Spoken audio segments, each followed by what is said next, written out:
साक्षात् परब्रह्म तस्मै श्री गुरुवे नमः। अखण्डमण्डलाकारं व्याप्तं येन चराचरं तत्पदं दर्शितं येन तस्मै श्री गुरुवे नमः। मातृवत्कलालयस्य च पितृवर्तमानदर्शिता नमो बुद्धसत्तायै श्रद्धा प्रज्ञा युताचिया। ओम श्री गुरुवे नमः। ओम ब्रह्मानन्दं सुखदं केवलं ज्ञानमूर्तिं द्वन्द्वातीतं गगनसदृशं तत्त्वमस्यादिलक्ष्यम् एकं नित्यं विमलमचलं सर्वधी साक्षिभूतं भावातीतं त्रिगुणरहितं सद्गुरुं तं नमामि।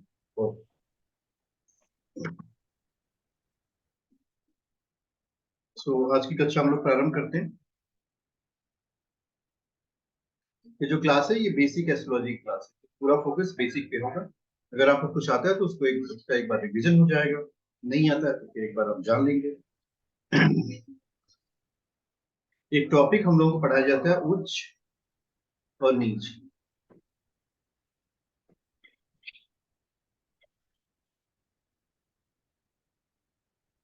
एग्जॉल्टेड, डिविलेटेड। तो ये एक्सॉल्टेड और डिबिलिटेड का जो कॉन्सेप्ट है वो है क्या? एक्सॉल्टेड और डिबिलिटेड का कॉन्सेप्ट अगर आप समझेंगे तो आपको बहुत कुछ समझ में आ जाएगा। एक्सॉल्टेड डिबिलिटेड का कॉन्सेप्ट बहुत ही यूनिक कॉन्सेप्ट, अपना अपना वीडियो आप लोग ऑन कर लीजिए। इस कॉन्सेप्ट में जो प्लैनेट की पावर होती है वो मैक्सिमम किस सिचुएशन में एक्सपेक्ट किया जाता है, और हर प्लैनेट जो है किसी राशि में एक्सॉल्टेड होगा और उसके बाद उसकी 7वीं राशि में वो डिबिलिटेड हो जाता है। तो ये कॉन्सेप्ट हमें हमारे मन के अंदर होना चाहिए। मीन्स आप इसको ऐसे समझो कि ये आपके दिमाग में होना चाहिए कि कौन सा प्लैनेट किस राशि में एक्सॉल्टेड है और किस राशि में डिबिलिटेड हो जाएगा। अब जैसे सूर्य को देखा जाए, सूर्य, प्रारंभ सूर्य से ही करिए, तो ये मेष राशि में उच्च का होता है और मेष राशि पहले नंबर की राशि है। इससे 7वें नंबर की राशि जो होती है वो तुला होगी। तुला राशि में नीच का हो जाए। अब इसका सिग्निफिकेंस क्या है? आप लोगों में मेरी आवाज आ रही है? जी सर आ रही है गुरु जी। किसको किसको आ रही है? गुरु जी आ रहे। सभी को आ रही है? जी। आज हमारे बीच जो सुजाता मंगराज जी हैं, आज उनकी मैरिज एनिवर्सरी है। तो आप सभी लोग 3 बार गायत्री मंत्र एक साथ बोलिए कि उनका वैवाहिक जीवन जो है खुशहाल चले। ओम भूर्भुवः स्वः तत्सवितुर्वरेण्यं भर्गो देवस्य धीमहि यो यो नः प्रचोदयात्। ओम भूर्भुवः स्वः तत्सवितुर्वरेण्यं भर्गो देवस्य धीमहि यो यो नः प्रचोदयात्। भुवः स्वः तत्सवितुर्वरेण्यं तो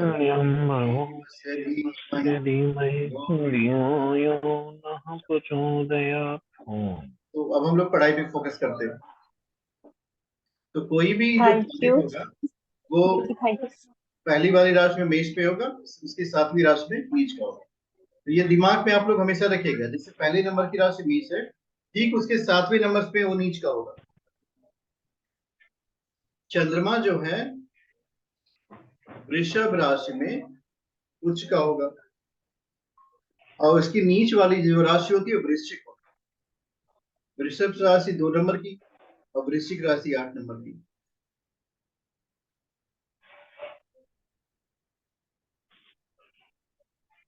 सूर्य मेष में उच्च का है, तुला में नीच का है।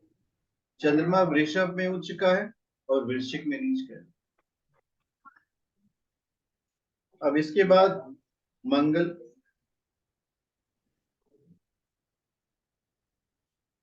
मंगल जो है मकर राशि में उच्च का है। मकर कितने नंबर की राशि है?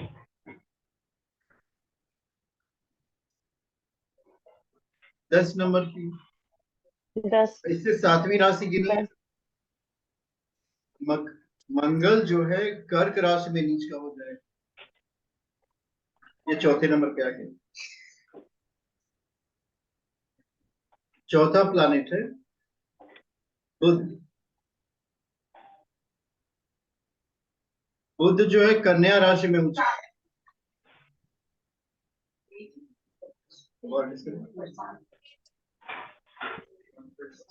अरे हमारे को एक तो छोड़ नहीं देते हैं जब स्टूडेंट से आ रहा है स्टूडेंट से आ रहा है हम ऑफलाइन में जाने की चाहता कंप्लीट नहीं गुरुदेव हम चले पहले उनको दलिया बना दो शांति बन के न जाने दलिया क्या बनता दलिया जा रहे बनाने आप दलिया जाके बुध जो है कन्या राशि में उच्च का होगा। क्या है जी और नीच किस राशि में होगा? अब कन्या राशि से 7वां गिनिए, मीन राशि 12 नंबर हुआ। 5वां बृहस्पति। गुरु गुरु जो है कर्क राशि में, कर्क राशि जो है चौथे नंबर की, इसमें उच्च का होता है। और नीच का कब होगा? मकर राशि में 10 नंबर।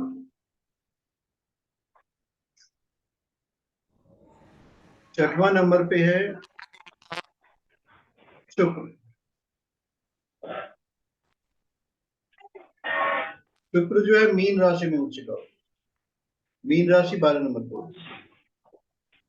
और यही शुक्र जो है कन्या राशि में नीच का हो। सातवां प्लैनेट देखिए शनि। शनि मेष राशि में, मेष में नीच का होता है और उच्च होगा तुला राशि में।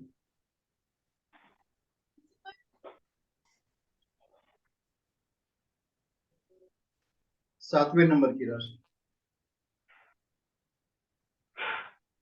आठवां प्लैनेट है राहु।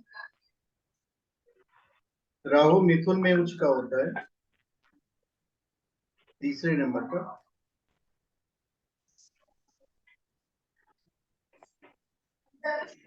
और धनु में नीच का होगा।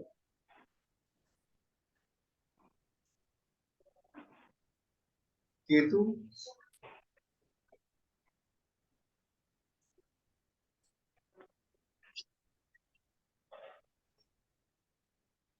और मिथुन में नीच का होगा। तो ये जो उच्च और नीच है, इसको टेबल बना करके अपनी टेबल पे रखें। याद करने की कोशिश मत करिए, रोज एक बार देख लिया। कुंडली देखने में क्या करना चाहिए, अब इसका उपयोग क्या होता है कि जो ग्रह उच्च का होगा वो बहुत अच्छा फल देगा। तो उच्च के ग्रह कुंडली देखने के बाद क्या करना चाहिए, उनको अलग कर लेना चाहिए, कौन सा ग्रह उच्च का है, कौन सा ग्रह नीच का है। एक बार कुंडली देखिए और अलग कर लीजिए। उससे होगा क्या, उससे होगा क्या कि उस ग्रह का जो फल होगा वो बहुत अच्छा होता है। उच्च के ग्रह जो है बहुत अच्छा फल देते हैं, और जब नीच के हो जाएंगे तो अच्छा फल नहीं देंगे। अब इतनी बड़ी टेबल याद तो हो नहीं पाएगी। करते क्या है, जैसे सूर्य जो है मेष राशि में उच्च का होगा, तो मेष राशि से सातवीं राशि हुई तुला, तुला में नीच का होता है। दूसरे नंबर पे आएंगे तो चंद्रमा जो है वृषभ राशि में उच्च का होता है, और उसकी सातवीं राशि होती है वृश्चिक राशि, वृश्चिक राशि में नीच का होता है। अब एक बात समझिए, जब हम लोग राशियां पढ़ते हैं तो मेष राशि, वृषभ राशि, मिथुन राशि पढ़ते रहते हैं।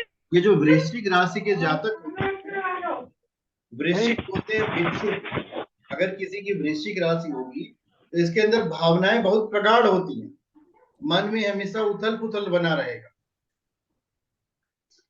ये लोग बहुत संवेदनशील होंगे, हमेशा भ्रमित रहेंगे। अगर यह अपने जीवन में आध्यात्मिक नहीं बनते हैं तो इनको काफी कठिनाइयों का सामना करना, they have to face lot of difficulty. ये एक नेचर जो होता है ना, ये भी हमारे मन में उनके प्रति बन सकता है। तो मेरे पास एक कॉल है, काफी देर बाद आई है, आप एक शांति से बैठे रहिए, फीडबैक करेंगे।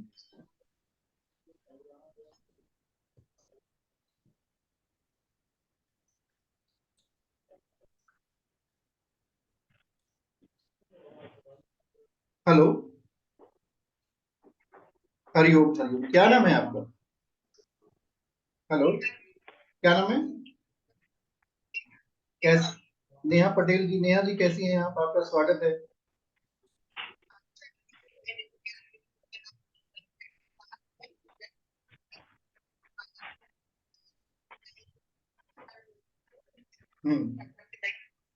अच्छा, अभी आप अपना डिटेल बताइए नेहा जी, बर्थ डिटेल बताइए आप।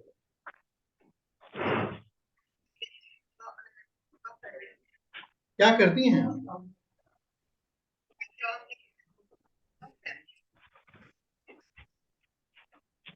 बता देंगे, बता देंगे, पहले आप आपका डिटेल तो बता लें। टाइम ऑफ बर्थ बताइए।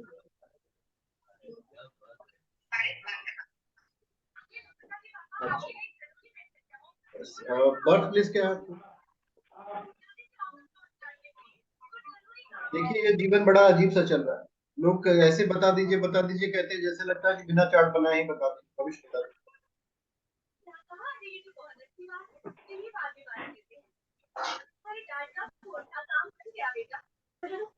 देखो ये ऊंच और नीच बिना कुंडली बनाए आप जान नहीं सकते। एक बार कुंडली बनाने के बाद कुंडली में हमेशा ये ढूंढना चाहिए कौन से ग्रह उच्च के हैं और कौन से ग्रह नीच के हैं।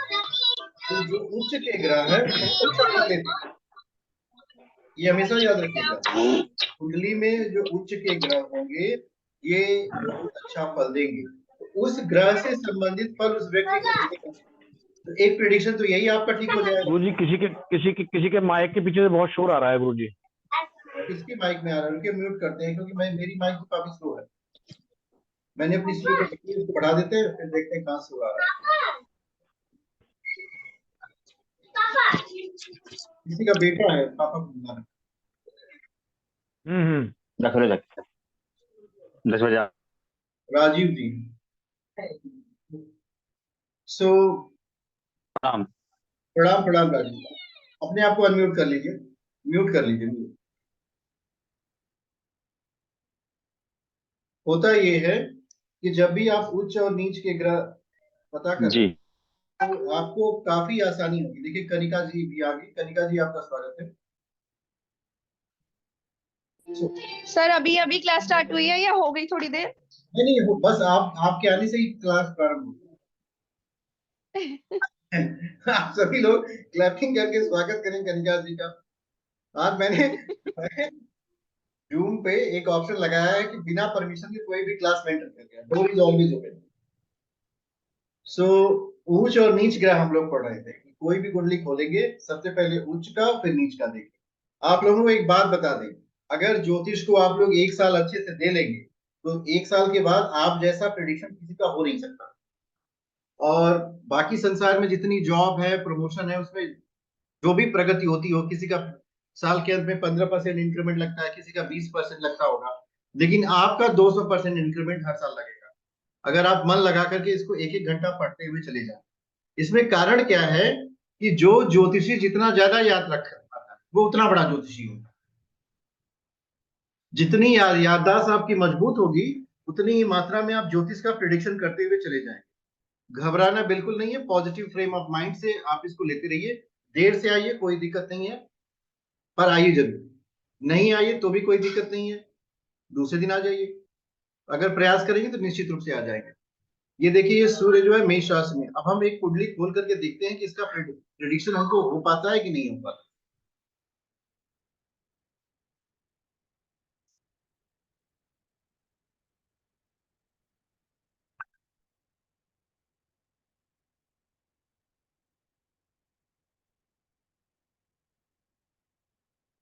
चार्ट खुल रहा है, खुलने दीजिए इसको।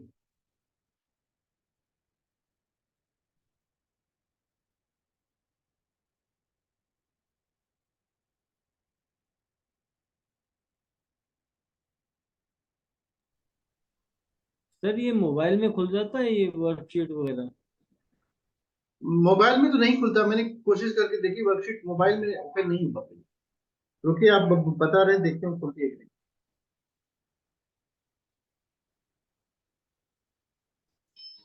आपकी खुल जाती है कि नहीं? नहीं सर। नहीं खुलती है, टैब में हमको लगता है खुल जाती है।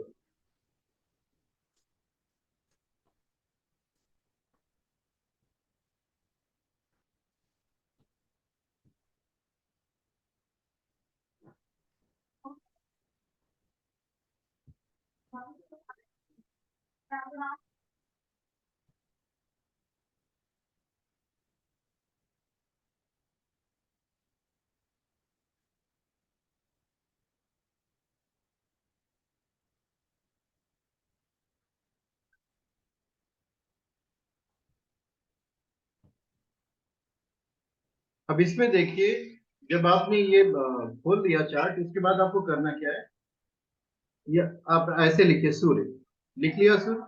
अब देखिए सूर्य है कहाँ, क्या सूर्य उच्च का है? सूर्य 7 नंबर में। तो ये 7 नंबर क्या है सूर्य के लिए? ये तुला राशि हुई। हम लोगों ने क्या पढ़ा था? ये तुला नीच राशि में नीच का। डिवलेटेड उसको बोलते हैं। चंद्रमा को देख लीजिए, चंद्रमा तो इसकी राशि होती है, चंद्रमा वृषभ राशि में, ये उच्च का होगा कि नहीं होगा? कुछ का होगा। अब देखिए, दो चीजें आपको पता चल गई, ये पढ़ने का फायदा हुआ। अब इन दो चीजों को लेकर के अगर हम बोलना चाहें तो अपने जातक को बताएंगे ना। देखिए, अब तुरंत अगर कुंडली खोलो तो वो सूर्य नीच का है, उससे कहो कि आपका कॉन्फिडेंस कम रहता है, वो कहेगा हाँ।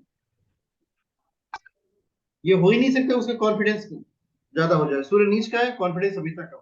एक और चीज आपको बता दें, इसको आप लोग हमेशा नोट करिएगा, ये सूर्य जो है, अब ये कुंडली देखिए नवंबर महीने की है, नवंबर महीने में तुला राशि में रहता है, याद रखिएगा। और इस महीने में जितने भी जातक बॉर्न होंगे सबका सूर्य नीच का होगा। अब इसके लिए पूजा कराई जाती है कार्तिक प्रसूता, कार्तिक स्त्री प्रसूता शांति, ये नोट कर लीजिए, ये नीच के सूर्य वालों का इलाज है। ऐसे जातक जो है कार्तिक स्त्री प्रसूता शांति करा लें, तब इनके जीवन में कम कठिनाइयां आएंगी, नहीं तो इनके जीवन में ज्यादा कठिनाइयां आएंगी। चंद्रमा इनका उच्च का है, चंद्रमा है कहाँ? यहाँ पे। सर फिर से एक बार बता दीजिए। क्या बताएं? ये जो सर अभी जो कार्तिक बता रहे हैं कार्तिक स्त्री कुछ बताया ना सर।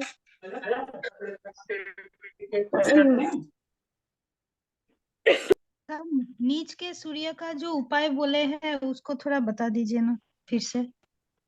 बता देते हैं। देखिए, नवंबर महीने में जो कार्तिक महीना होता है ना, उसी में सूर्य तुला राशि में होता है। तो उसमें होता क्या है कि सूर्य जब तुला राशि में चला जाता है तो उसको स्ट्रांग करने के वो जातक बहुत परेशान रहता है, काफी दिक्कतें उसकी लाइफ में आती है। मैंने ऐसे जातकों को देखा है, उन्होंने अपना अनुभव बताया, और किताबों में भी यही लिखा कि ऐसे जातकों को आर्थिक समस्या आएगी, कभी कभी बीमार हो जाएंगे, मन कॉन्सेंट्रेट नहीं करेगा। तो इन जातकों के लिए एक पूजा कराई जाती है जिसको बोलते हैं कार्तिक प्रसूता स्त्री शांति, ये पूजा होती है, कार्तिक प्रसूता स्त्री शांति।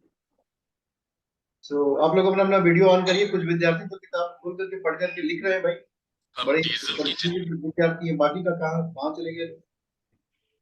तो कार्तिक प्रसूता स्त्री शांति जी की पूजा जब आप करा देंगे तो उससे होगा क्या? उससे इनके जीवन में जो घटनाएं घटित हो रही हैं, जिनकी वजह से ये परेशान है, वो नहीं परेशान हो। तो ये तो बहुत नॉर्मल सा प्रेडिक्शन आप। सूर्य देखिए तुला राशि में है, ये तो पूजा गुरुजी नवंबर में ही होगी? हाँ जी, ये पूजा नवंबर में ही होगी। अब सबसे अच्छा समय तो नवंबर ही रहता है, कार्तिक की पूजा कार्तिक में ही करो। पर अगर ऐसा नहीं समय मिलता है तो पूर्णिमा के दिन कर ले, नवरात्र में करवा ले, या फिर अब कोई अच्छा मुहूर्त आ रहा है, सर्वार्थ सिद्धि योग है, उसमें करवा ले। अच्छा तो हो कार्तिक महीने में हो। तो ये सब है, ये प्रेडिक्शन बहुत अच्छा है। कार्तिक प्रसूता स्त्री शांति का ये मैच करता है, आप किसी से भी बताएंगे वो मानेगा। ये जिनके सूर्य और नीच के, उनके लिए जैसे नवंबर में तुला में आएगा तब ये कराना है?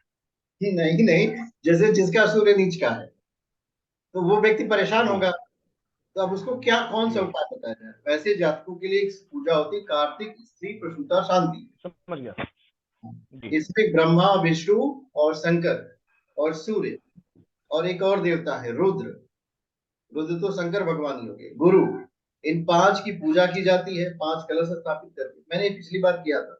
और फिर उसके बाद यज्ञ किया जाता है, उन सारे मंत्रों का जप किया जाता है। ऐसे अपने जातकों को बताइए भाई, मंत्र जप करवा लें वो भी अच्छे से रहेंगे। कार्तिक प्रसूता स्त्री शांति।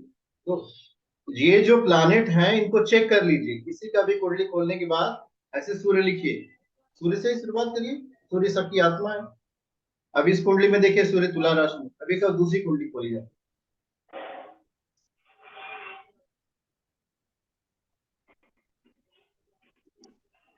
ये ऊंच और नीच बहुत ही परफेक्टली आपको 10 मिनट के बोलने के लिए बहुत अच्छा है, बहुत अच्छा मटेरियल फॉर 10 मिनट टॉकिंग आप ऊंच और नीच से प्राप्त कर सकते हैं।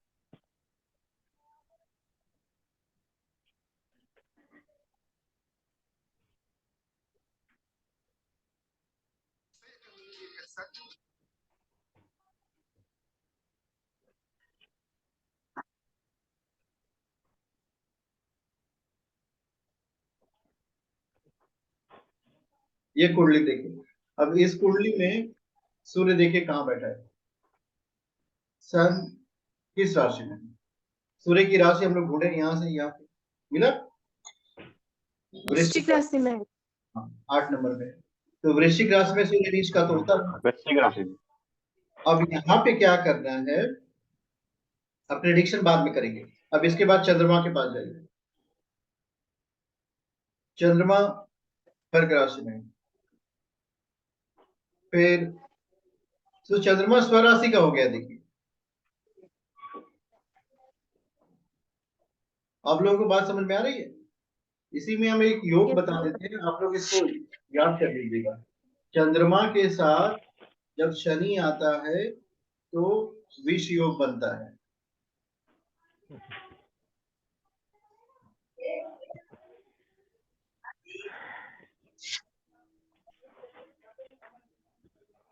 ये आपको बहुत सारी कुंडलियों में दिखेगा। चंद्रमा के साथ शनि आया, विष योग बना।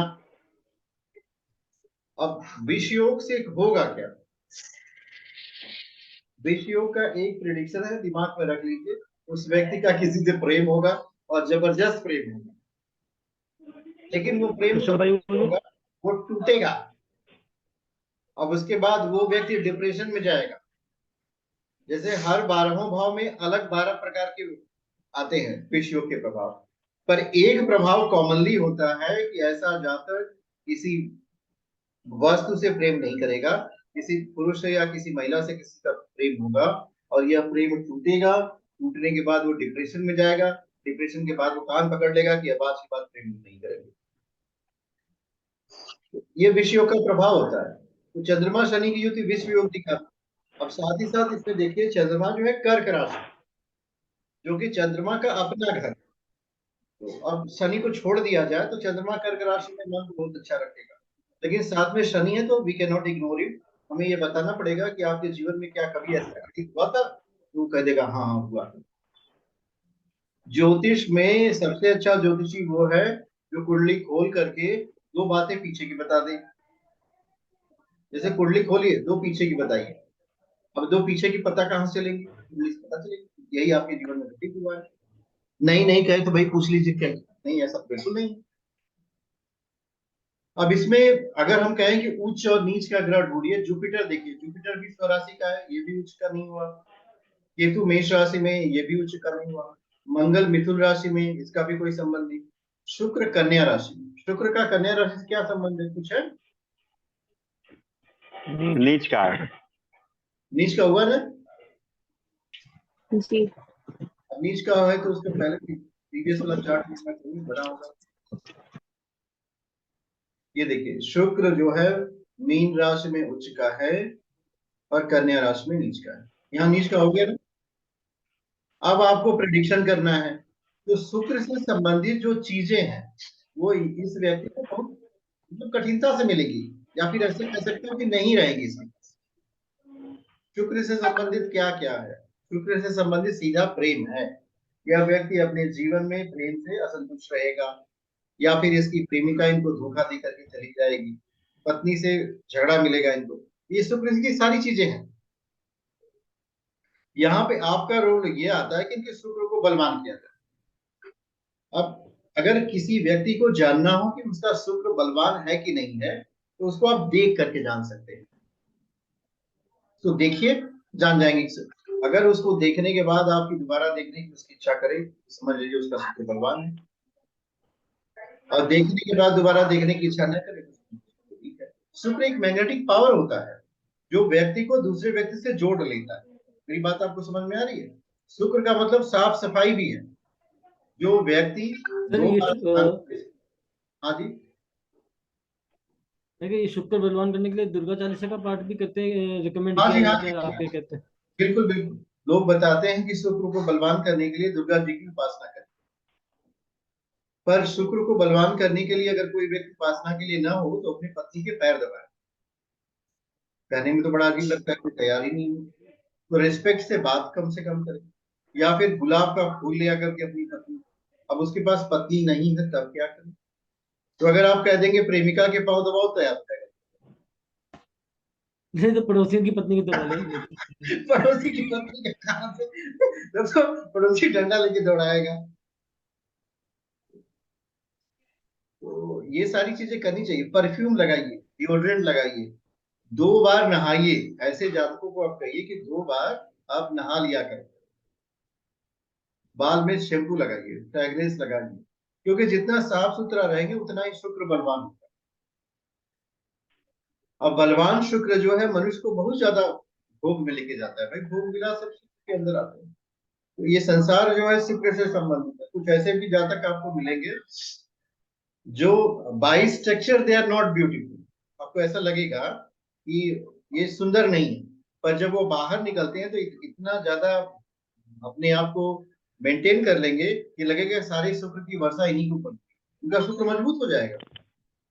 क्योंकि शुक्र आकर्षण है, शुक्र प्रेम है, शुक्र शुक्र समर्पण नहीं है। ये बहुत बड़ा अजीब सा हो जाता है। शुक्र आकर्षण है पर शुक्र समर्पण नहीं। समर्पण गुरु हो जाता है।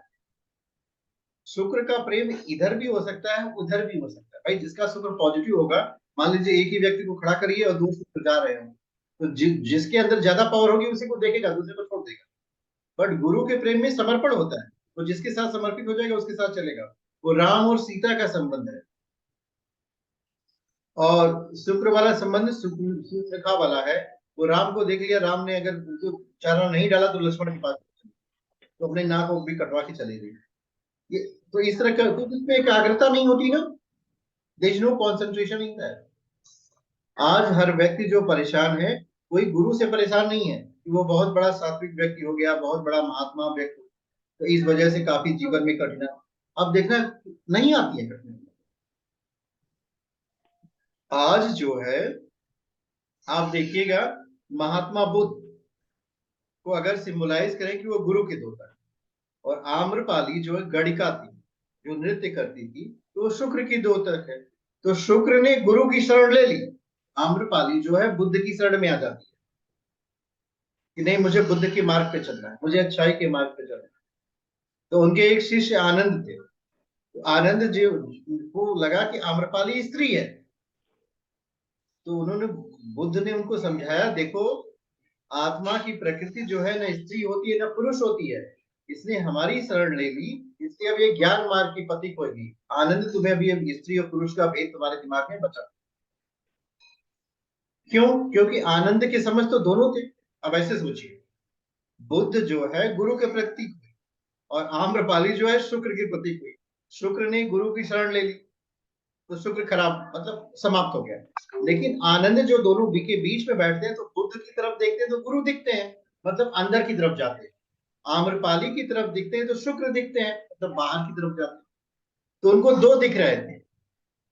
अब बुद्ध को कौन कौन दिख रहा था? बुद्ध को कोई नहीं दिख रहा था, क्योंकि वो तो गुरु मार्ग में अंतस में व्याप्त है।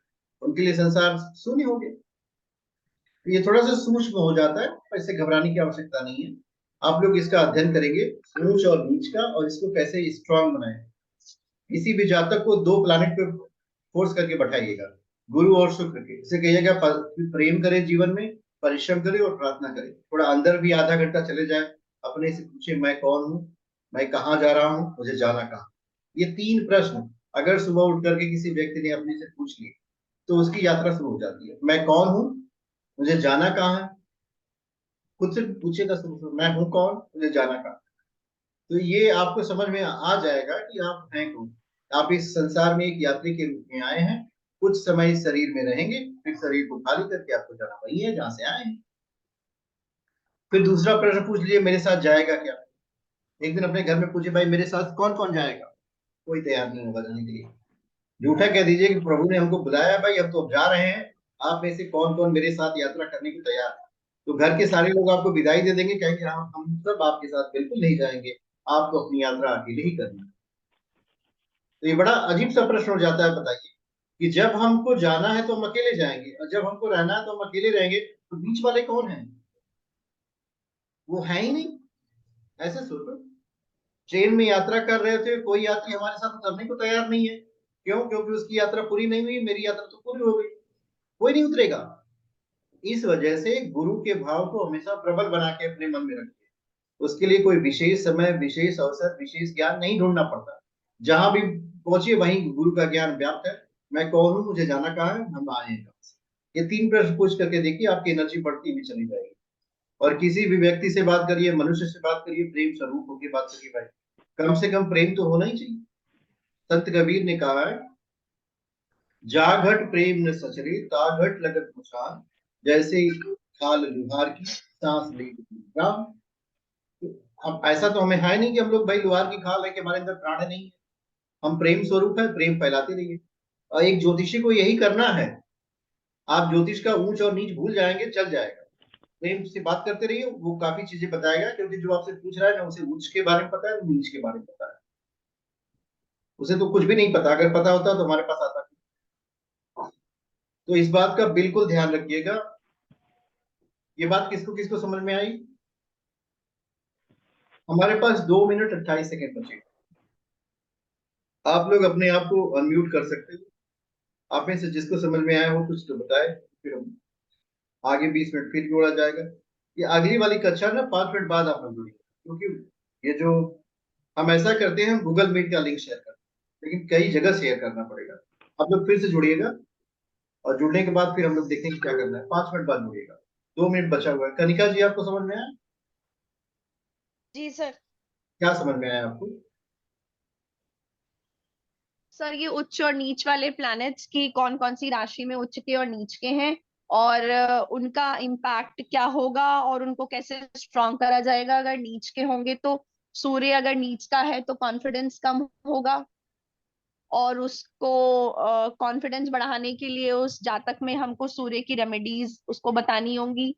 ऐसे ही वीनस अगर नीच का है तो उसके लिए उसको हमें सजेस्ट करना होगा कि वो साफ सफाई से रहे, और ये सब कुछ दुर्गा चालीसा का पाठ करे। सोनाली जी, आपको क्या समझ में आया? सर मुझे एक चीज सिर्फ कंफ्यूजन लगा, अगर चंद्र मकर राशि या कुंभ राशि में बैठता है तो 20 योग बनेगा क्या? चंद्रमा के साथ शनि अगर हो तभी विष योग बनेगा। हाँ। चंद्रमा के अच्छा, साथ अगर शनि वो तो शनि का राशि में बैठ गया ना सर, अगर चंद्रमा राशि शनि नहीं का बनेगा, राशि में, राशि से नहीं तो बनेगा। उसमें कुछ।